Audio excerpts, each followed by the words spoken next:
So hello, everyone, and thank you for joining us at the Housing Solutions for Health Equity Speaker Series. My name is Roshana Medipana, and I am the director of this initiative. For those unfamiliar with what we do, the Housing Solutions for Health Equity Initiative informs local, state, and national policy through interdisciplinary research on housing as it relates to equity in health, race, socioeconomic status, and aging. Please feel free to visit our website to learn more about this. I'm very excited for our event today, highlighting intersections between housing and healthcare, including the healthcare cost of housing instability, health promoting attributes of the LIHTC or LIHTC, and future directions for research and practice. I would like to now introduce Dr. Paula Lance, who will be introducing our speakers today and moderating the session. Paula Lance is the James B. Haddock, I hope I said that right, Professor of Health Policy at the University of Michigan's Gerald R. Ford School of Public Policy. She's also the director of the Ford School's BA program and holds an appointment as Professor of Health Management and Policy at the School of Public Health. Dr. Lance is a social demographer / social epidemiologist, studies the role of public policy in improving population health and reducing social disparities in health. She is an elected member of the National Academy of Social Insurance and the National Academy of Medicine. Please welcome Dr. Lance. Hi, everyone. Welcome. Thank you so much for that introduction and for inviting me to participate in this great event today. The topic of housing, health, and the healthcare system is obviously a pretty big topic and one that can't actually be covered in 1 hour. But we all know the importance of housing in terms of thinking about the key social drivers and social determinants of health and health disparities. And there's so many questions, big and small, about the optimal role of the healthcare delivery system in addressing housing quality and affordability problems in the US, and there are many. There are also lots of policy and resource allocation questions regarding how to finance, design, implement, and further evaluate housing interventions that we know actually have an impact on health and social well-being. So even with the grand scale of the topic today, I'm certain we'll all learn a lot in our short amount of time together and leave feeling more energized to learn even more. Our first speaker today is Dr. Kimberly Rawlings, who is currently a Health and Design Research Fellow at the Institute for Healthcare Policy and Innovation at the University of Michigan. Dr. Rawlings has a fascinating background. She's trained as an architect and also as an environmental psychologist with a focus on human behavior and design. She brings her insights and skills to her teaching and research regarding how built and natural environments affect physical and mental health, with a special focus on vulnerable populations within housing and neighborhood settings. Thank you so much for being here today, Kim, and sharing the results of some of your recent research. Well, thank you everyone for being here. Good afternoon. And thanks to Roshanik, Jameson, and Victoria for organizing this event, and Paula and Alfreda for your work and participation today. So today I will talk briefly about my background and my research area. Some new research that I'm doing at the University of Michigan, looking at housing instability and hospitalization, the low-income housing tax credit or LIHTC, and healthy housing and neighborhood design, housing and health system engagement, which is a new area and a large area that Paula just mentioned, and also some future directions for this type of work. As Paula mentioned, my background is in architecture. I practiced before studying environmental psychology and human-centered design. Environmental psychology is also referred to as environmental design research, people environment studies, and other names, but it explores interactions between people and environments within different place types, different populations, and on various outcomes. So we can think about productivity or environmentalism, social interaction, and health. So my own work focuses specifically on effects of the built and natural environment on physical and mental health. And the goal is to build evidence to improve and create human-centered environments that enable vulnerable populations to experience their healthiest, happiest, most fulfilling lives by design. I primarily study residential settings, mental health and health behaviors, including diet, and vulnerable populations. So for example, some of the studies I've done have explored the effects of nature on health in residential settings, how housing design might moderate perceptions of crowding and its effects on children's psychological well-being, permanent supportive housing design characteristics that support mental health, and how housing and cafeteria design might affect our food choices and eating behaviors. My research and teaching prior to the University of Michigan was often community-based and participatory, aiming to address inequities in health in the built environment. And when I say health, I refer to more prevention and things related to social determinants of health that Paula mentioned, like housing. I was not a healthcare hospital designer. I did not interact with the healthcare system or medical care until I came to Michigan. So that's a new intersection for me here. Much of my work is grounded in the social ecological model that describes interactions between individual, interpersonal, community, and physical and social political environments on health. This model informs the multi-scalar nature of my work. We can also think about multiple scales of the physical or built environment and its influences on health, from the design of furniture and individual or material items to interior, building and site, and neighborhood scales. And we can think of the interaction between the physical and social environment, or how they work together, similar to how a computer operates. The built environment is the hardware, the social environment is the software, and we need both to function optimally. And while this interdisciplinary work is really exciting, it's often limited by a lack of detailed or large scale built environment data sets. So we have a lot of small scale, excuse me, I'm getting chats here. Thank you. Small scale or cross-sectional studies that can preclude use of advanced models. We have few standardized measures. Evaluation of buildings and spaces isn't standard practice often. We also have limited resources for this work, so that all affects the potential for large-scale impacts. There's also less rigorous scientific research and dissemination practices in architecture and related disciplines with respect to this work. So that means that the evidence for promoting healthy built environments, for example, can sometimes be hard to find. And when it does exist, it can be difficult to disseminate and translate to practice and policy. So my work at the University of Michigan on housing is exploring how my area in healthcare and health services research might benefit from each other. I'm bringing my field's understanding of the design of the built environment relevant to health, systematic environmental assessment, and informing design practice. And I'm learning from health services research and healthcare data sets, methods, tools, connections to policy, and how that can inform my field and really scale up the impact of the work. So I'll mention, or excuse me, talk about 3 studies today that explore some of these methods and connections to design and policy especially. So thinking about housing instability with respect to especially mental health, as you'll see in some of the results we found. And this was really an exploration of the available data sources and methods that are available to start studying housing design, housing instability, and health. I'll then talk about a project looking at the low-income housing tax credit. That's really linking a policy mechanism to housing design and its effects on health. Beyond measuring or just thinking about housing in terms of affordability or cost or stability, what does the housing actually look like? Where are these places located? Are the facilities supporting resident health needs and needs of the surrounding community? And then I'll talk about a developing project looking at this engagement between healthcare and housing and documenting the landscape of this engagement, what it looks like, what approaches are being used, and so on. So for the first study, we used the national inpatient sample and reviewed more than 87 million hospitalizations of adults between the ages of 18 and 99 years of age across 2017 to 2019. We identified hospital admissions that had at least one of 5 Z codes related to housing instability. So Z codes are codes that document social needs related to the social determinants of health, including housing. They're underutilized, but we wanted to explore this data source as a potential resource to study housing instability. We identified primary reasons for hospitalization or admission, the length of stay, and the cost of the group with these housing instability codes compared to those without housing instability. Our results indicated that the primary reason for admission among admissions with housing instability was for mental, behavioral, and neurodevelopmental disorders. Just over 50% of those admissions had that disorder or diagnosis category.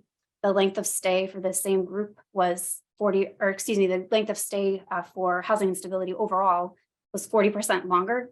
And the cost of housing instability overall was $9.3 billion annually, and $3.5 billion of that was for the group with both housing instability and mental, behavioral, and neurodevelopmental disorders. So the implications of this work underscore the need to align efforts aiming to address mental health and housing, especially within healthcare.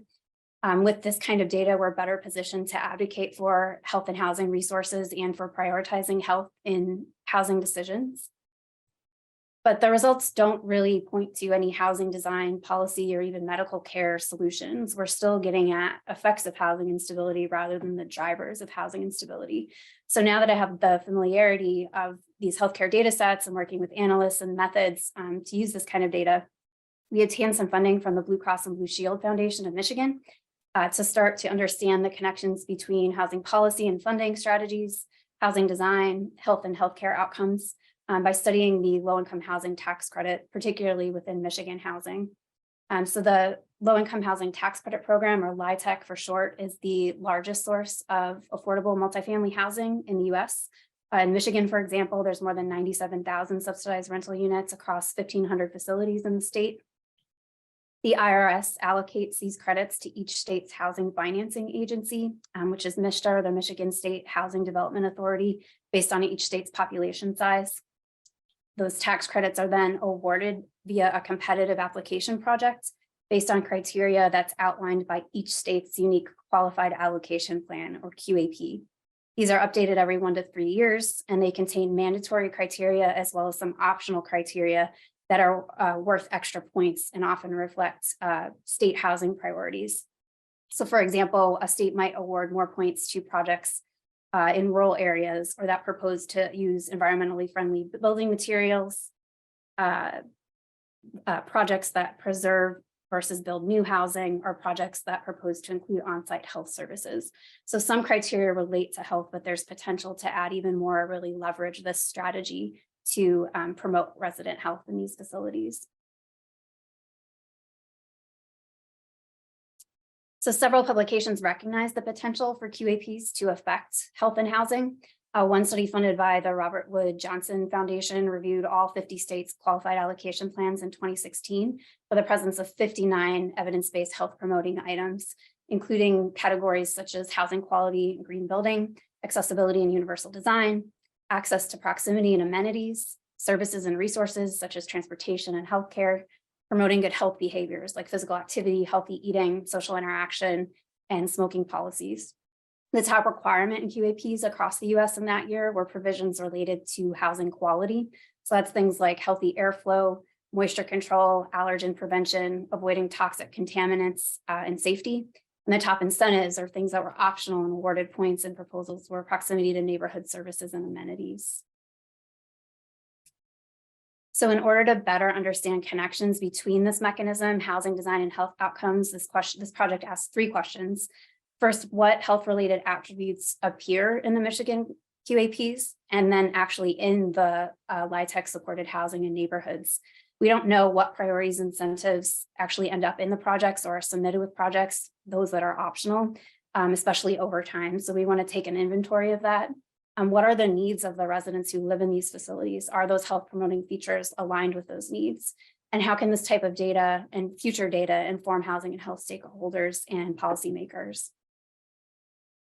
Our outcomes include resident perceptions of health promoting features and self-reported health. We're talking to them as well as looking in the literature and other assessments of healthy housing to identify these attributes. Then the prevalence of healthy housing and neighborhood design features, both in the QAPs and multifamily sites, which I'll talk about in a bit. Resident health needs, healthcare costs, access, and utilization data. And then stakeholder discussion, so getting their input and understanding how future and policy design might change or be informed by this type of work.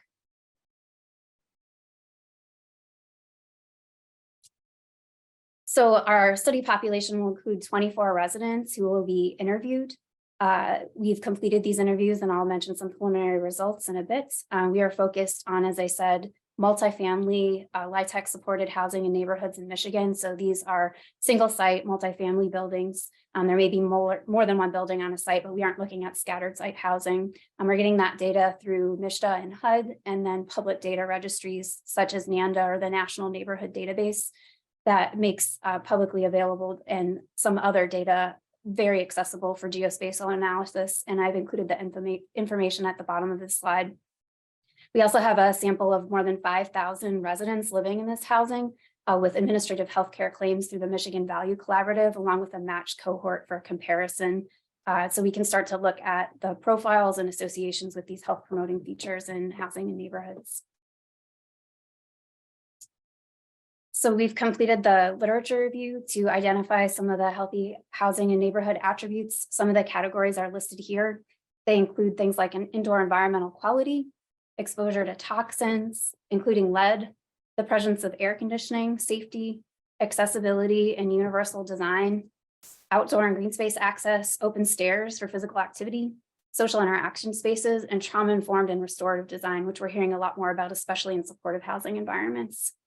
Thinking about the neighborhood, green space, location and access to amenities and resources, air quality, traffic noise, urbanity or density, walkability and access to different resources, crime and safety, and then social factors that characterize neighborhoods as well.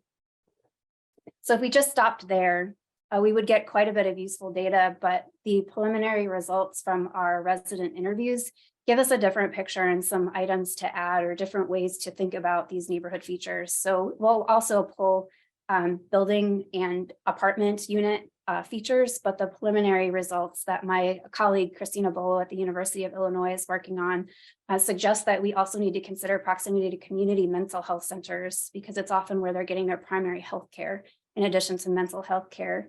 Proximity to Al-Anon clubs, even though some of those services could be provided on sites in, say, supportive housing facilities, residents who have connections still want to be able to continue to attend those facilities and services. Having bus stops not only nearby, but on site were stated as very important by residents. Having proximity to free activities, including indoors in the winter, was really important for people who don't work to fill time during the day, have a place to go, and avoid isolation. Used furniture stores were also mentioned. Being adjacent to a park, meaning sharing a property line with a park, not just having one within walking distance or a short bus ride or car ride away, but actually sharing adjacency with the park gave some ownership and territoriality to that park experience for residents. Having multiple grocery stores and a choice, so you could choose what you get where, was mentioned often. Thinking about both schools and daycare rather than one or the other to address childcare needs throughout the entire workday for families. And then maintaining connections and proximity to family and friends. So if housing becomes available and it's away from those people, it's hard to maintain or restore connection. So being able to stay connected to family and friends was important. Another feature that was mentioned a lot more than we were expecting was the importance of walking for both utilitarian and recreational purposes. We're not sure if that's because we were looking at Ann Arbor, where there's more of that happening, especially downtown or other areas that are more walkable, or if it's a result of COVID, but we're looking to unpack that as well with our results. So the next steps of this project will include, as I mentioned, looking at the resident responses with respect to building and apartment unit design, characterizing health profiles and running the analysis, and then meeting with stakeholders. So we're excited to move forward with that project and have some results in a few months. The third project that I'll mention is still information with Roshanik and Jameson, who you heard from earlier. And the increase in health system investment in social determinants of health has led to much more engagement of health systems with housing in particular. And so beyond referring patients to a social worker or to housing services, they are investing in housing development, developing housing units, and sometimes providing housing to patients, employees, and people in the community. And we don't know a lot about what this engagement looks like. We just know that it's happening quite a bit. We've started to identify data sources. There is a limited literature that is looking into this intersection. The American Hospital Association survey also includes one question related to direct and indirect involvement with assisted living, nursing homes, and supportive housing. But there's no detail on this, and there's nothing specific to affordable housing more generally. So there's not a lot of information there beyond identifying which systems are perhaps involved. Roshanek's team has started looking at some gray literature and online sources, and will eventually conduct some more interviews. They have a paper published on this topic already to start to understand this engagement, how it ranges from no engagement to referrals, investment to development. Is the housing for patients, for community members? Is it temporary or permanent? What are the funding portfolios? How are legal issues addressed? What partnerships and stakeholders are involved, and so on. We're also interested in looking at how this engagement, and more importantly, the housing, is being evaluated. So if the goals are to address health or invest in the community or reduce healthcare costs, are those goals being achieved? Is the housing design supporting resident health and well-being, community needs, environmental sustainability, long-term needs? What does it look like? Is it using best practices for the populations that are being housed? When we think again about the quality and what it looks like beyond just cost and access or stability. Are there benefits or lessons that we can learn from these efforts and engagement with hospitals working on housing? Have they overcome some of the challenges that other affordable housing projects, or are they encountering the same ones? Are they encountering new or different challenges? And how can research inform the design, especially relating to health promoting features in the design, the construction, and the operation of the buildings? And then overall, how should healthcare be involved with housing? They have a lot of resources and motivation to address housing, but are they best positioned to drive affordable housing development? Who do they need to work with and partner with? Should they be engaging in other strategies too, such as advocacy or other means? We don't know yet. So thinking more broadly about this work and the examples that I just indicated or just mentioned, I want to point out how important it is to include residents in this work. A lot of the limited studies that do exist often neglect to talk to residents, past, present, and future of this type of housing. It's important that we recognize the variations in populations, locations, and contexts. Seniors, families, and individuals have very different housing needs. People with mobility disabilities versus cognitive disabilities, substance abuse needs, and so on have very different built environment needs. There's a continuum of both housing and care that must be addressed. It's also important to think about their perceptions of health promoting environments. So what do they see as important to their health, and how does it affect their own perception of their own health? And then engaging and involving them in solutions and the design. Participatory methods can be incredibly effective. And while challenging and often time consuming, there are some really great models out there to facilitate that type of engagement with residents. Addressing barriers, I've only listed a few here, but for one example is that some of the qualified allocation plans have conflicting priorities. So for example, thinking about reducing upfront costs to be more likely to be awarded the tax credits might preclude a project from including some of the health promoting features and services because of that higher upfront cost.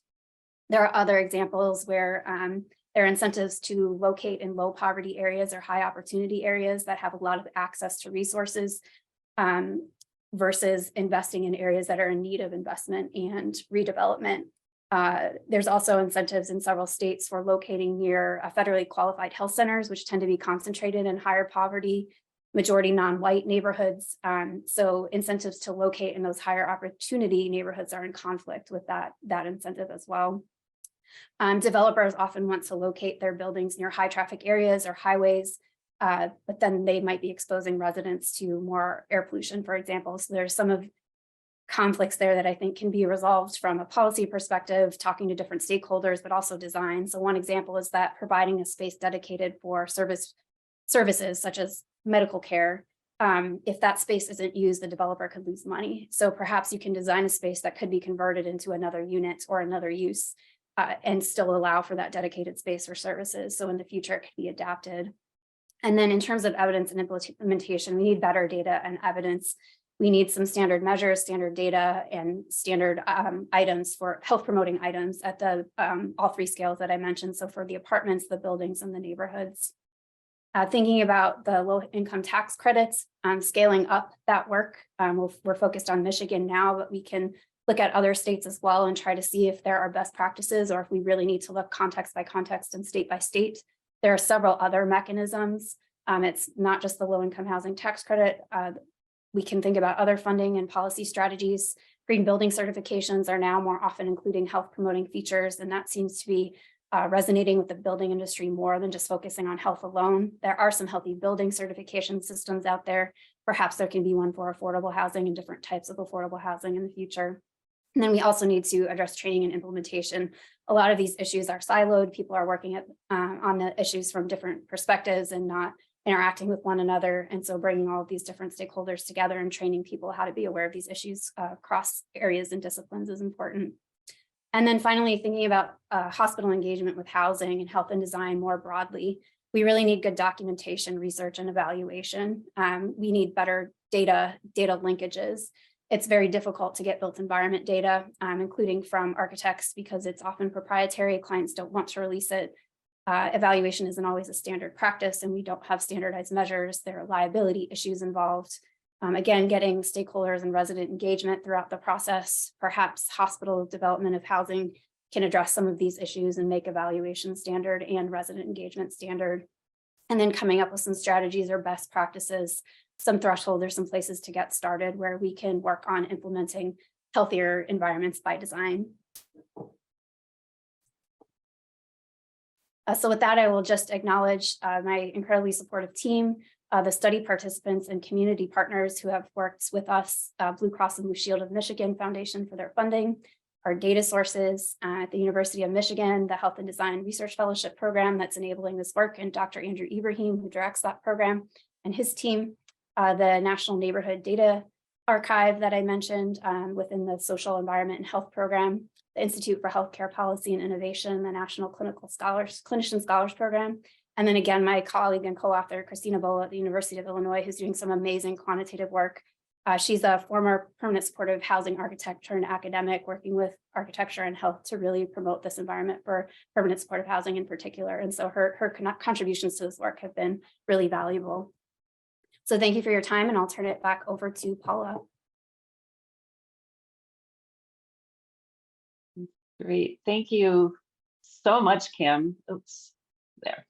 Thank you so much, Kim. You packed so much into a short period of time, and we already have some great questions coming in from the audience. I look forward to further discussion. And now I am just really delighted to introduce a local community health hero in Washtenaw County to everyone, Elfrida Rooks. Elfrida is the Director of Community Health Services at Michigan Medicine. With her training and expertise in public administration and healthcare settings, Elfrida works tirelessly to build strong bridges between a very large public university healthcare system and local community members, organizations, and coalitions. Thank you, Elfrida, for joining today and sharing your insights and experiences regarding housing. Good afternoon, all, and thank you, Paula, for that introduction. And I echo Dr. Rollins in thanking Dr. Manapana and Jameson and Victoria for inviting and allowing me to be part of this process today. I am very much excited because housing and healthcare is one of the things that we have been thinking about at Michigan Medicine. And so next slide, please. And so today I'm going to tell you a little bit about community services, who we are, and the programs that comprise that department. I want to also share with you about our community health needs assessment and social determinants of health, and how we are using those two very key factors to drive our strategic planning, as well as our investments in improving the health of our community. I'll share with you a couple of examples of our current responses, and then I'll talk about our future. And so for us, our mission at Community Health Services is to lead Michigan Medicine improving access, equity, and health outcomes in the community and for those we serve. I always say, if you think of Michigan Medicine as the human body, Community Health Services is the hand that goes out to community. We take services and programs to community, but what we bring back is so much more of value to our institution, in that we bring back how people feel about our services. We bring back the impressions that they have. We bring back what they need, and then we incorporate that into our clinical enterprise so that we can provide better care. Next slide, please. We have 5 key initiatives in community health services, and they are caring for the health of our children, promoting the health of our families, protecting health and quality of life for our older adults, improving mental health support and reducing substance abuse, and then developing future health leaders, because we know that we have to build a generation of new leaders who understand the intersections between your health, your housing, your community, your lived experiences. Next slide, please. And so these are the programs in Michigan Medicine. The highlighted programs are those that provide services or really sit as being community anchored and outward facing. Our Adolescent Health Initiative, we have programming in over 40 states to help health departments and others learn how to connect with and provide services for adolescents. Our Ann Arbor Meals on Wheels program, many people don't realize that the Meals on Wheels program is actually a department or program of Michigan Medicine. And on another note, we are also the food vendor for Ypsilanti Meals on Wheels. And we did that so that there would be parity between the Ann Arbor Meal program and the Ypsilanti Meals on Wheels program. Our community benefit, community health needs assessment program, we are responsible for conducting the community health needs assessment and also reporting and capturing data on our community benefits. Community benefits are those programs that are offered at low or no cost in community, for which we are mandated to do in order to keep our nonprofit status, along with our community health needs assessments, which I'll talk about a little later. Our Housing Bureau for Seniors is a program that works to prevent senior homelessness. And so anyone who is 55 years and older can take advantage of the programs that we have around foreclosure prevention, eviction prevention, housing counseling, and we also do a tax clinic that's happened to be going on right now, where we are working with older adults and others who need income taxes done to make sure that they are capturing the full benefit of the credits that are allowed by the state of Michigan and federally. Our program for multicultural health is our main program that goes out and does community building and relationship building. They provide culturally responsive and culturally appropriate health information and health promotion, as well as work with nonprofit organizations and community-based organizations and churches on designing their own health promotion and health and wellness programs. And as part of that program, we take clinical services out into community. We have an immunization clinic that does influenza, pneumonia, and COVID vaccine, as well as health and wellness screenings for diabetes, hypertension, and high cholesterol, all those things that tie into our community health needs assessment priorities, which I'll mention in a moment. Our Regional Alliance for Healthy Schools, these are our school-based health centers between Genesee and Washtenaw County. We have 18 of those centers, with 3 of those being mental health hubs in schools where there was a significant need. And we know that coming out of the pandemic, our youth, our children have experienced many issues around social isolation, depression, because of how the world slowed down for them. We also, in our community, our school-based health centers, our Genesee County centers, we have a mobile unit that goes and provides dental services as well as vision services. In our Washtenaw County and our Ypsilanti High School, we have a mini Kellogg Eye Clinic, as well as OT, PT, and physical medicine and rehabilitation services. Next slide, please. So I want to talk a little bit about our community health needs assessment and social determinants of health and how we link those two things. Next slide, please. So the background, when the Affordable Care Act came into being in 2010, there was a requirement that taxes and hospitals report to the IRS on our Schedule H-990. But we have a community health needs assessment, which is the actual assessment that we do, and then an implementation plan. And the implementation being, how are we going to operationalize our program, our dollars, to address those community health priorities? We are also required to have that implementation plan published on or before the 15th day of the 5th month after the end of the taxable year. So for example, this current cycle that we're in, we had to have it published by November 15th of 2022. And in that plan, we had to describe the actions that the hospital took takes or intends to take to address the prioritized health needs of the community, and what we think will be the outcomes from that and how we plan to evaluate the impact. We also have to identify the programs and resources the hospital facility plans to commit to address the health needs, and we have to describe any planned cooperation between the hospital facility and other facilities or organizations in addressing the health needs. And for us, we partnered with Trinity St. Joe Ann Arbor and Chelsea Hospital, along with our partners at the Washtenaw County Health Department, to conduct our community health needs assessments. We have partnered with Trinity we're in our 4th cycle now, and we've done it for 3 of the 4. And we are very much excited to be able to partner with them because it gives us a broader view of not just our community and our county, but also how we might leverage our own resources to benefit the community.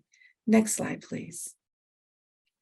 And so social determinants of health, we're in public health, everybody knows, I won't say everyone, but we know what those things are that impact health, a social need. And so when we look at this, it was that we needed to start looking at how these things impact the community health priorities. And so education, access and quality, healthcare access and quality, the neighborhood built environment, economic stability, social and community context, the neighborhood built environment, those things that Dr. Rawlings talked about in her presentation. All of those things come back together for us. Next slide, please. And so for fiscal year 22 through 24, our CHNA priorities are mental health and substance use disorder, obesity and its related illnesses, and preconceptual and perinatal health. We know that there are social and economic factors that impact these priorities the most, and our goal is to design ways to address the community health need priorities while also addressing the social need or social determinant of health and increase health equity in our community. Next slide, please. So even though I'm looking at housing and homelessness, it is important to note that there are many other social determinants that impact our community health priorities. But for the purpose of today's talk, I'm only going to focus on housing and homelessness. And so when we think about mental health and substance use disorder, what we know is that there is an uptick in untreated mental health issues, which causes more homelessness and housing instability. And the same can be said for substance use disorders, especially for those folks who are dually diagnosed. Next slide, please. When we think about our obesity and related illnesses, we know that individuals experiencing homelessness use emergency services at disproportionate rates to those who are permanently housed. We also know that individuals who are homeless and have chronic health issues such as diabetes face additional challenges to managing their health while being homeless or experiencing homelessness. Next slide, please. And for our preconceptual and perinatal health, and this is the one that we are preconceptual and perinatal health. Can we go back one slide? One more. Thank you. Nope, right there. We know that poor housing conditions are associated with respiratory symptoms, asthma, lung cancer, depression and anxiety, injury or death if you're living in a house that's unstable, you can't afford to pay your heating bill. We see accidents that happen most times in the winter because of faulty heating units. Hypothermia, skin and eye irritation are some of those things that we find, as well as talking to moms, to mothers in Washtenaw County and looking at what our infant mortality rates are for Black babies as compared to white babies or Latinx babies. We know that it's greater in the Black population. Next slide, please. And so our strategy for fiscal year 22 to 24, like I said, is to focus on 3 social determinants. And for us, those are poverty, housing and homelessness, and then social isolation.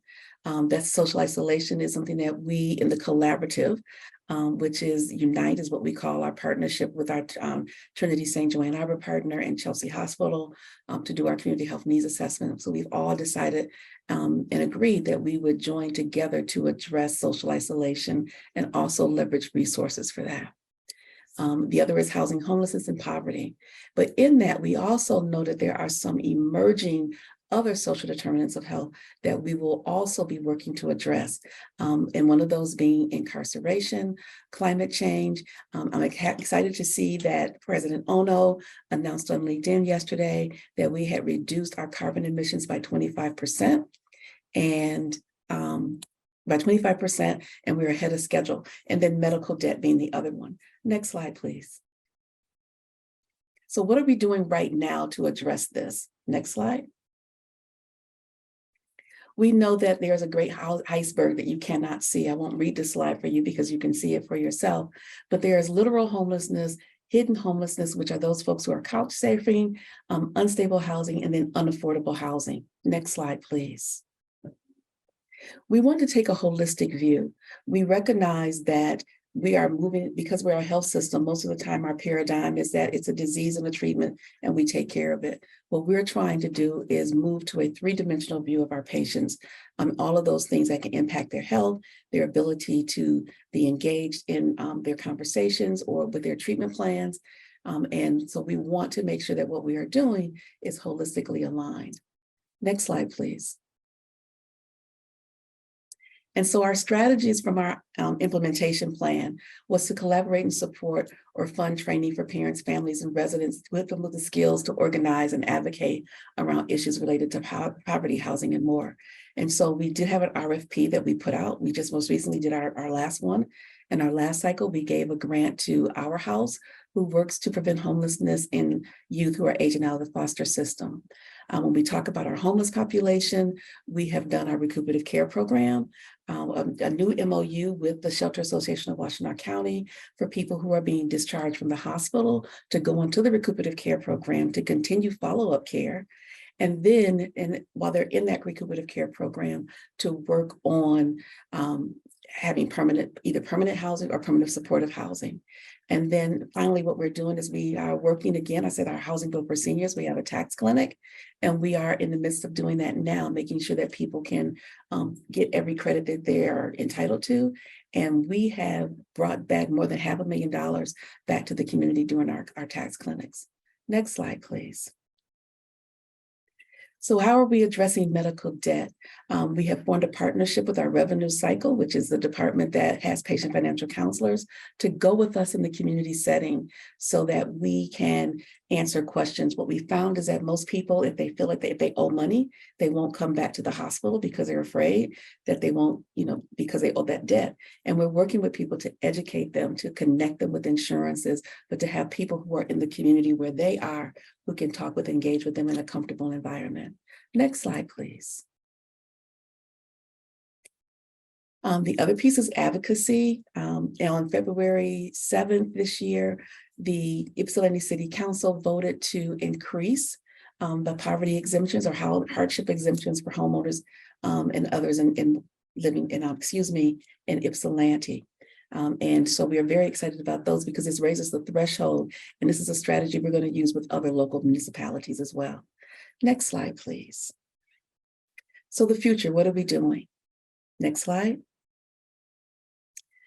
We are an anchor institution, which means that we have a commitment to intentionally think about what we are doing and our economic power and how we can improve both the community health and wealth of the community. Next slide, please. And so we have our Ypsilanti initiative, which we'll be launching soon. It is anchored by a move from where our current existing Ypsilanti Health Center is to the old EMU Business School, which is downtown, which provides better access. It's working on 3 prongs: local workforce development around not just our community, but providing scholarships or opportunities to go and get trained in medical fields or other fields. And in exchange, you will get a stipend, and we're looking at this holistically as well. What are those things that we need to do to make sure you can be successful? The other is local purchasing and entrepreneurship, either upskilling current businesses so they can be able to go after larger contracts or RFPs from businesses and organizations, or creating entrepreneurs. The third being local investing. What is it that we can do to make sure as we're doing these other things that we are indeed providing opportunities for housing, for childcare, for any of those other things that we say that we find as a need. Next slide, please. And so this is how we're planning to do this, by working with not just us, but also with our partners and community. And so for that, we are grateful those conversations are coming. And next slide, please. And so we know that housing is health. We've heard people say that. And so it's one of the things that drives us to do the work that we do. So thank you.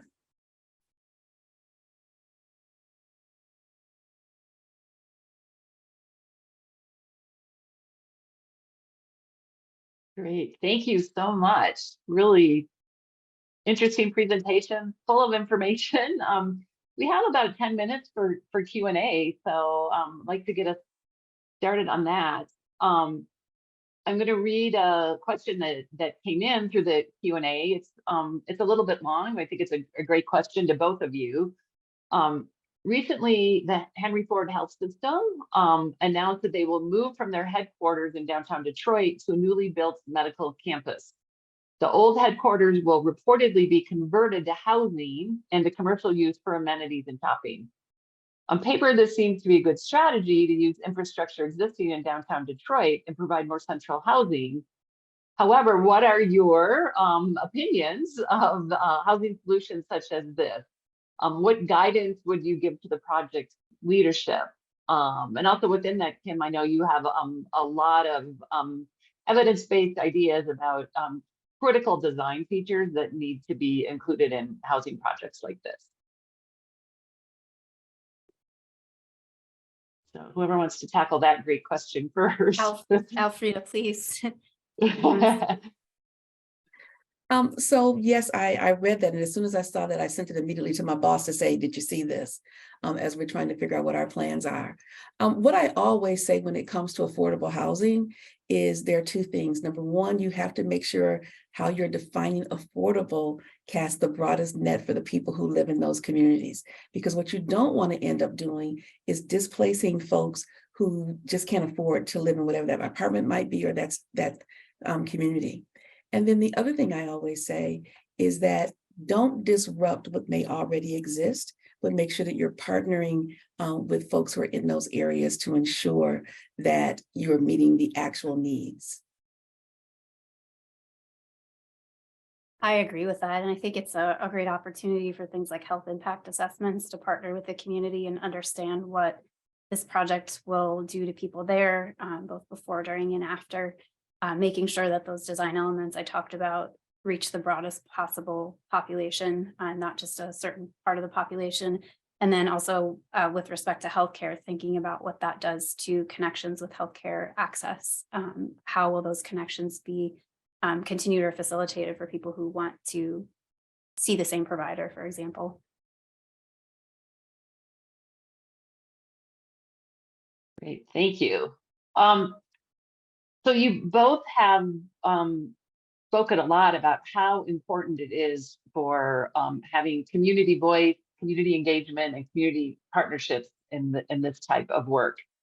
However, another community response could be the classic NIMBY, not in my backyard, pushback. So I wonder if either of you have had experiences with dealing with community pushback, the NIMBYism that we see in a lot of social welfare program, community-based things, especially with housing. Have you had experience with that, and how do you deal with it? So I can say that yes, I've had that in Ann Arbor, believe it or not, where we were trying to put a guest house in a neighborhood. It was a partnership with the Mennonite Church. And when the neighborhood found out what we were going to be doing, one of the comments, and I kid you not, one of the comments that I'll always remember was, we can't have that Detroit and Flint element in our neighborhood. And so we graciously moved from that neighborhood, but then we took this hack of letting people know ahead of time. This is who we are, this is what we're going to be doing, and this is why we're doing that. And you would be amazed at the number of folks who said to us, that's a good idea, but maybe you want to take it around the block or down the street, as opposed to it being here. And so how you adjust with that is that you find a place that mirrors the values of the project that you're working on, and you engage and bring those folks in as partners, allies, and accomplices to speak for you when you can't be there. Really well said. I completely agree and echo what Alfreda just said. I think I haven't personally encountered it aside from projects that I've consulted on. I'm not in that role with the community engagement that I have done, but there's certainly a lot of NIMBYism, especially around projects like supportive housing within the affordable housing realm. So one strategy that a particular location took was to, as Alfreda said, partner with the neighboring community and different groups already to make sure they're involved in the process. They worked really hard to inform the residents of the needs that would be met and address their concerns, having really open communication. And so, if the concerns that residents did come up after a facility moved or relocated or opened, how would they be addressed? Who was the point person? Who was the contact person if these concerns happened? But I think what I really like to see was identifying mutual benefits, places where the development of this type of housing actually helped the community or offered resources to the community in addition to the residents. So for example, opening community spaces and events in the buildings to the community and really starting to integrate that new facility with the surrounding community is successful in some cases. Thank you. Another question from our audience. Are there special considerations that you're seeing or experiencing related to older adults, especially those experiencing symptoms of dementia? Kim, I'll let you take that one first. Thanks. There's certainly a division of health and design research focused on that population, and there are housing needs for that population. So when I was talking about needing to understand variations in populations, that's certainly one of them. And so some colleagues at Michigan, for example, have recently developed a measure on cognability of neighborhoods, thinking about how as we age, how can we support that? But in thinking about memory care facilities, that there are very different design considerations than the general ones that I presented. And so I think understanding that population's needs and how people who might enter into one type of housing facility and then soon need that, is there mobility to another more supportive facility, or is there a way to keep people in the facility they're currently in to have environmental familiarity around them? Yes, but it is a specialty population within the overall design concerns that I mentioned. And I would agree. And to that end, we have a housing week that comes up where we're talking around, we're bringing in the resources to help people understand what that means as far as assisted living, being in an independent senior apartment, and what plans you can make for yourself or for your loved one. And it is very important. That is one of our fastest growing homeless populations in the United States right now, are people who are over the age of 65. Thank you. Another question back to thinking about community partners and community engagement and doing this kind of work with community. Training and stipends were mentioned. So can both of you kind of expand a little bit more on how you supported those community partnerships, including whether or not community residents who get involved with this actually get paid for their labor? Kim? Thanks. For the work that I do, when we apply for different grants, we try to budget for stipends so we can compensate community partners and residents, especially when we interviewed locally for the project I mentioned. We were able to compensate at a paying rate for the hour that they spent with my colleague to do that interview. So we do budget it into our grants and make sure that people who are participating are being compensated for that. And for us, we have a community health coordinating committee for which Paula Lance was one of our inaugural members. And for our community members, because it was a combination of medical health system, campus, and community members, we did make sure that our community members receive a stipend. And as we move forward with this next plan around the Ypsilanti initiative, those folks who are from community participating will also receive a stipend. Great, thank you so much. I'm noticing the time. We only have a couple of minutes left. Unfortunately, I know that there were more questions and there's so much more to talk about, but I'll turn it back over to Professor Manapani. So I would really like to thank the panelists today and Paula for moderating this, Kim and Alfreda. We've learned so much. It's been such a wonderful session. And I want to thank the viewers for joining us today too. Our next event will be on March 10th from 12 to 1 p.m., focused more on the homeless side of issues related to housing and health. And we hope to see you then. And as always, you can check out our website where we will be posting the recordings from this session. Thank you.